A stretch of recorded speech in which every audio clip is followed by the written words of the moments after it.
प्रिय विद्यार्थियों, आज का अपना विषय है द्विसदनात्मक विधानमंडल।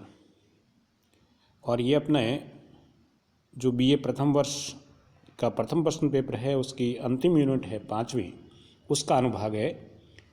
तो आज अपन देखेंगे कि द्विसदनात्मक विधानमंडल क्या होता है और इसका संगठनात्मक ढांचा किस प्रकार का है, इसके क्या गुण दोष हैं। द्विसदनात्मक विधानमंडल को पढ़ने से पूर्व अपने को ये देखना है कि द्विसदनात्मक विधानमंडल होता कहाँ है और इसका निर्माण क्यों किया जाता है। तो जो राज्य है वो 4 तत्वों से मिलकर बनता है। उसके अंदर राज्य का जो निर्माण होता है उसका जो पहला तत्व है वो निश्चित भूभाग है, दूसरा जनसंख्या है, तीसरा सरकार है और चौथा संप्रभुता है। तो राज्य का जो तीसरा तत्व सरकार है वो राज्य की चलायमान शक्ति है। राज्य की पहचान उसी सरकार के माध्यम से होती है। तो पहला प्रश्न यह है कि हम गवर्नमेंट किसको कहेंगे या सरकार किसको कहेंगे। तो राज्य का वह तत्व जिसके द्वारा राज्य के अथवा उसके विभिन्न इकाइयों के उद्देश्यों का पालन कराया जाता है, उन्हीं उद्देश्यों की अभिव्यक्ति शासन द्वारा अपनाई गई नीतियों और राज्य के कानूनों के द्वारा होती है और इसका कार्यान्वयन कार्यपालिका के द्वारा किया जाता है और इसे ही सरकार कहा जाता है। सरकार को परिभाषित करते हुए डॉक्टर गार्नर लिखते हैं कि सरकार एक ऐसा संगठन है जिसके द्वारा राज्य अपनी इच्छाओं को प्रकट करता है, अपने उद्देश्यों को जारी करता है और अपने कार्यों को करवाता है। यानी सरकार एक ऐसा संगठन है जो राज्य की इच्छा को प्रकट करता है, राज्य के उद्देश्यों को पूरा करता है और उन उद्देश्यों को पूरा करने के लिए कार्यों का निष्पादन भी उसके द्वारा करवाया जाता है, उसको सरकार कहते हैं। और सरकार जिन अंगों के माध्यम से कार्य करती है वे अंग है व्यवस्थापिका, कार्यपालिका और न्यायपालिका। व्यवस्थापिका का कार्य कानूनों का निर्माण करना, कार्यपालिका का कार्य कानूनों को क्रियान्वित करना और न्यायपालिका का कार्य उन कानूनों को पर निर्णय करना होता है। जैसा कि गिलक्रास्ट लिखते हैं कि प्रत्येक सरकार बहुत बड़ी संख्या में विभिन्न कार्यों और गतिविधियों को करती है जिन्हें सामान्यतः व्यवस्थापिका, कार्यपालिका और न्यायपालिका में वर्गीकृत किया जाता है। शासन के कार्यों के संचालन में व्यवस्थापिका की सत्ता का भाग सर्वाधिक और न्यायपालिका का न्यूनतम होता है और कार्यपालिका उसका निष्कर्ष है। यानी शासन व्यवस्था में जो है वो सरकार के तीनों अंगों का अपना महत्व है। अब प्रश्न ये उत्पन्न होगा कि व्यवस्थापिका किसको कहेंगे। तो व्यवस्थापिका को विधायिका या विधान पालिका या विधानमंडल या विधानांग की संज्ञा दी जा सकती है। सरकार का ये अंग व्यवस्थापिका कहलाता है जो कानून बनाने तथा राज्यों की नीतियों को निश्चित करने का कार्य करता है। व्यवस्थापिका 2 सदन होते हैं। जहाँ व्यवस्थापिका का एक सदन होता है उसे एक सदनात्मक, और जहाँ 2 सदन होते हैं वहाँ द्विसदनात्मक व्यवस्थापिका कहलाती है।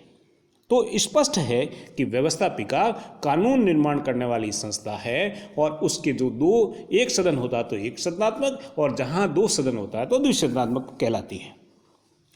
अब प्रश्न यह है कि द्विसदनात्मक व्यवस्थापिका से क्या तात्पर्य है। तो जिस राज्य की व्यवस्थापिका के 2 सदन होते हैं उस व्यवस्थापिका को द्विसदनात्मक कहते हैं। द्वि यानी BI का अर्थ है 2 और कैमेरियल का अर्थ है सदन।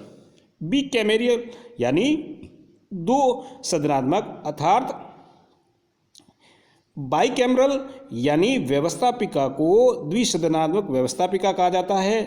द्विसदनात्मक व्यवस्थापिका का जनक ब्रिटेन को माना जाता है। उसका प्रथम सदन जिसे निम्न सदन या लोकप्रिय सदन कहा जाता है जैसे हाउस ऑफ कॉमन्स है और भारत में ऐसा सदन लोकसभा है। दूसरा सदन जिसे उच्च सदन या प्रवर सदन या द्वितीय सदन कहा जाता है और ये जो है हाउस ऑफ लॉर्ड्स है इंग्लैंड में और भारत में राज्यसभा है। अब जो व्यवस्थापिका है उसको मुख्य रूप से निम्न कार्यों को निष्पादित करना होता है। जैसे कानून का निर्माण करना, राष्ट्रीय वित्त पर नियंत्रण रखना, संविधान में संशोधन करना, न्याय के कार्यों को निष्पादित करना, निर्वाचन कार्यों को करवाना, समितियों का निर्माण करना, नीति निर्माण या कानून निर्माण संबंधी जो कार्य है उसमें योगदान देना। अब प्रश्न ये है कि वो कौन से तत्व है जिन्होंने द्विसदनात्मक दूसरे सदन को बढ़ावा दिया है। तो दूसरे सदन या द्विसदन जो कहते हैं वो उसके पक्ष में हम ये तर्क दे सकते हैं कि द्विसदनात्मक विधानमंडल जो है वो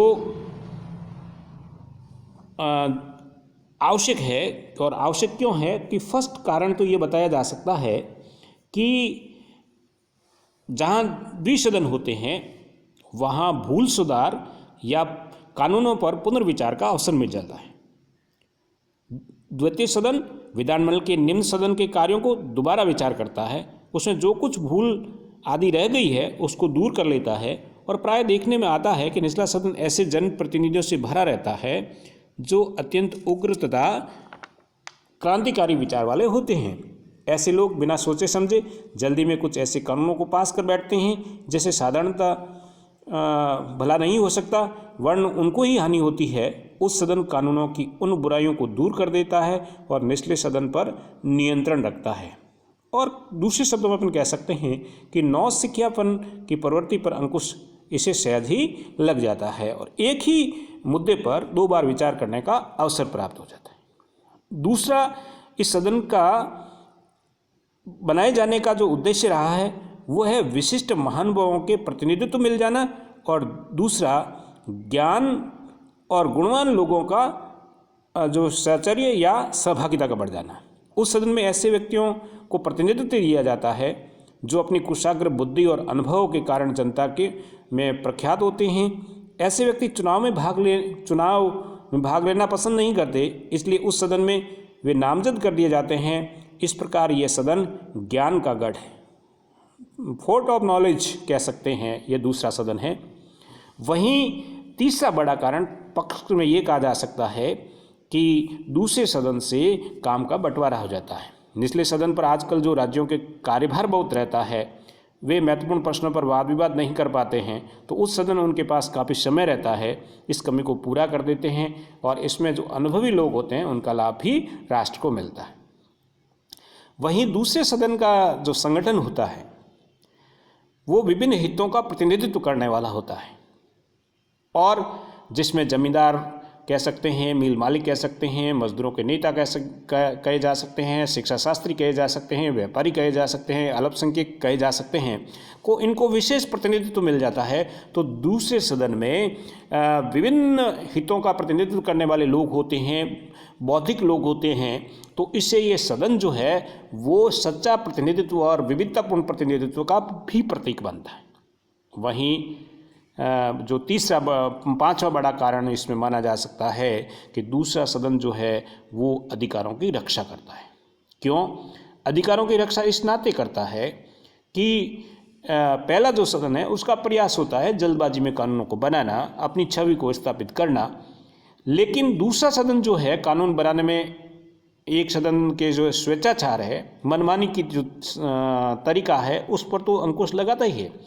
उसके बीच में पहले सदन और दूसरे सदन के बीच में कानूनों का जो समय लगता है, इसमें जनता की राय भी स्पष्ट हो जाती है। तो स्पष्ट है कि जो दूसरा सदन है वो जनता की स्वतंत्रता का रक्षक है। वहीं जनमत को अपनी राय प्रकट करने का अवसर इसमें उपलब्ध हो जाता है। क्यों? क्योंकि इसमें इतना समय मिलता है कि वो जनता के सामने जब चर्चा परिचर्चाएं होती है एक सदन से दूसरे सदन के समक्ष विधेयक पर, तो तमाम जानकारी देश के सामने आ जाती है।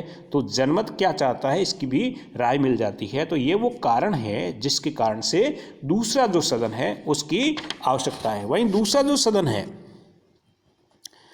अगर हम नेट सेट में कहें तो दूसरे सदन से प्रतिनिधित्व का विस्तार हुआ है, संघीय व्यवस्था को बल मिला है, समाज में विद्यमान विविधता को स्वीकारा गया है। इस कारण से जो है वो इस सदन का विकास हुआ है। और सर हेनरी मैन जैसे विद्वानों को तो मानना है कि दूसरा जो सदन है वो अतिरिक्त विचारक संस्था है जो प्रथम सदन की जल्दबाजी और नौसिखियापन पर तो रोक लगाती हैं। वहीं लॉर्ड एक्टन मानते हैं कि दूसरा सदन स्वतंत्रता की बड़ी गारंटी है, तो इस कारण से दूसरा सदन अनिवार्य है। लेकिन सिक्के का दूसरा पहलू भी यही पहलू है कि क्या दूसरा सदन व्यर्थ है या बेकार है, या इसके विपक्ष में क्या तर्क दिए जा सकते हैं। तो जो विद्वान ये मानते हैं कि दूसरा सदन जो है वो आवश्यक नहीं है, वो कहते हैं कि राय किसी मुद्दे पर एक हुआ करती है, दो नहीं हो सकते, इसलिए दूसरे सदन की आवश्यकता भी नहीं है। तो दूसरे सदन की आलोचना करते हुए विद्वान कहते हैं कि अनुदार विचारों का गढ़ है। अनुभव यह बतलाता है कि वास्तव में उच्च सदन धनिकों और अनुदार दलों का गढ़ बन जाते हैं और इन दलों में स्वार्थ रक्षा के नाम पर सर्वसाधारण के हितों का विरोध करते हैं। वहीं जनमत को उलझाने वाला संस्था भी माना जाता है, क्योंकि जनमत जो होता है वो एक होता है, दो नहीं हो सकता। तो इस कारण से भी दूसरे सदन की आलोचना की जाती है। फिर तीसरा कारण, दो सदन होने से अगर अक्सर जो होता है वो संघर्ष उत्पन्न होते हैं। वहीं दूसरा जो सदन है उसके लिए कहा जाता है कि वह प्रथम सदन से सहमत है तो बेकार है, और यदि उसका विरोध करता है तो हानिकारक है। तो दूसरा सदन न तो सहमत होगा न विरोधी, प्रत्येक दशा में उसकी कोई भी लाभ नहीं है। कुछ विद्वान ये कहते हैं कि दूसरा सदन जो है वो कानूनों को परिमार्जित करता है, ये कथन ठीक नहीं है। प्रथम सदन विधेयक का 3 बार वाचन होता है, उस पर समितियां विचार करती है, कार्यपालिका का सर्वोच्च अधिकारी हस्ताक्षर से पूर्व दोषों को दूर करवा सकता है, अतः दूसरे सदन की कोई जरूरत भी नहीं है। कुछ विद्वान ये भी कहते हैं कि ये सफ़ेद हाथी के समान है, बहुत खर्चीला सदन है। कुछ कहते हैं कि ये तो बैकडोर एंट्री है, इससे व्यवहार बढ़ जाता है, गरीब जनता पर इसका बोझ पड़ता है। वहीं कुछ कहते हैं कि इसका जो ढांचा है वो जो है वो दोषग्रस्त है, क्योंकि दूसरे सदन का संगठन कैसे हो, निर्वाचन के द्वारा, मनोनयन के द्वारा या वंशानुगत आधार पर। विश्व में दूसरात्मक सदन भानुमति का कुनबा ही सिद्ध हुआ है। इस कारण से दूसरे सदन की कई बार आलोचना की जाती है। लेकिन निष्कर्ष रूप में अपन ये कह सकते हैं कि एक से भले दो, यानी जो दूसरा सदन है वो कम से कम प्रथम सदन की जल्दबाजी पर अंकुश लगाता है। इसके जो सदस्य होते हैं वो अनुभवी होते हैं, और लोकतंत्र में एक तथ्य पर 2 बार विचार कर लिया जाए तो बहुत अधिक सफलता का अवसर मिलता है। इसलिए लोकतांत्रिक शासन व्यवस्था में दूसरा सदन अपना विशेष महत्व रखता है। ये ज्ञानवानों का गढ़ है, अनुभवियों का स्थल है। इस कारण से इसकी अपनी उपयोगिता है।